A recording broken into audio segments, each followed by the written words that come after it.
Hey everybody, this is Randall This is Michelle. from Farmington Famous. And 1 year ago, back in December, we had a major freeze coming through that was going to freeze for 4 days straight. We had citrus trees that were absolutely loaded with citrus, and we didn't know what to do.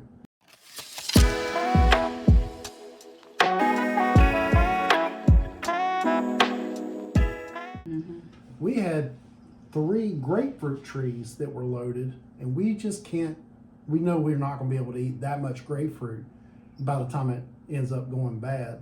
So we had to come up with a solution on how to preserve the harvest. And that's why we're making this video for you today. And I researched everything.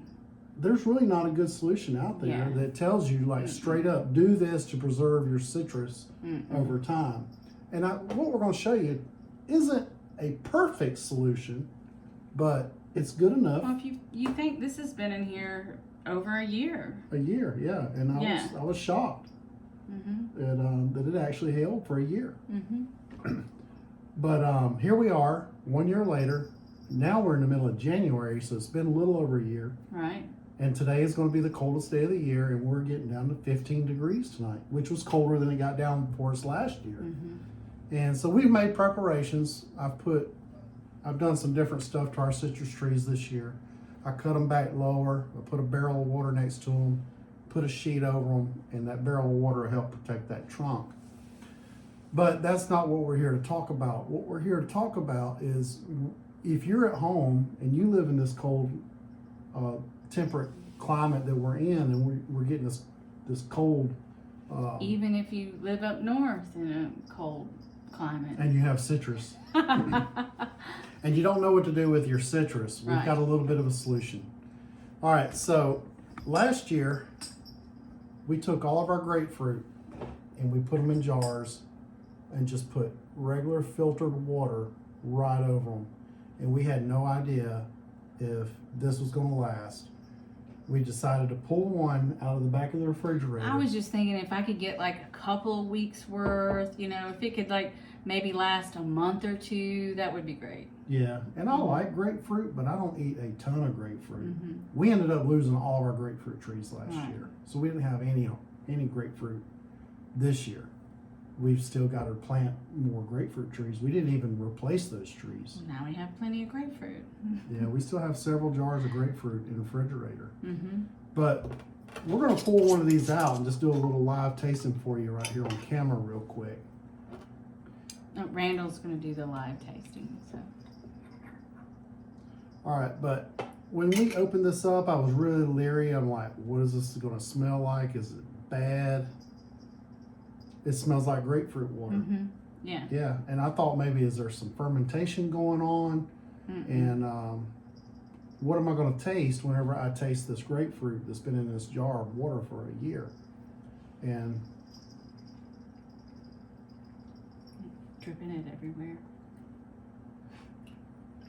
And it tastes like I put this in a jar of water yesterday. Like, yeah, the pulp is still full and juicy, and it's not. It still has 100% of its flavor. Yeah. It's not watered down. It didn't ferment. No. So there's no off flavor. We didn't put any sugar in here. There's no vinegar. There's nothing but just filtered water. So if you have an abundance of citrus at home, and mainly grapefruit, because we haven't tried this with our oranges. Right. Hey, that's next. Orange. We'll do oranges and tangerines. Maybe some lemons. Yeah, and some lemons. Our oranges, we didn't have to worry about preserving that harvest because we ate those. Like, they didn't have a chance. Oh, Randall ate those. But yeah, so give this a try. Just peel your citrus, put it in a jar, and fill it up with some water and put it in the back of your refrigerator. We didn't can it, so this is not heat treated, and it tasted like we put this in the jar yesterday. I was really surprised. So we have a jar of grapefruit. All right, one other thing I just want to show you before we go is our apple tree went dormant this year during the drought. We had such hot weather, we didn't get hardly any rain, and then it shed all its leaves, And then whenever it did rain back in September, it bloomed. And we had these little apples come onto our shell apple tree. They are so cute. So little. Well, I was riding by the tree the other day. I was like, let me see. I know the freeze is coming. They're never going to get any bigger. Let me just bite into one to see what the status these are. But they're ripe. They didn't get a full big size of them because they're not in season. If these would have bloomed in the spring and had all summer with all the heat to get really big and fat and juicy, that would have been a bigger apple. My spring apples got really big. I had some nice big shell Decent apples. size, yeah. But I just want to show you this just because it was right here in front of us.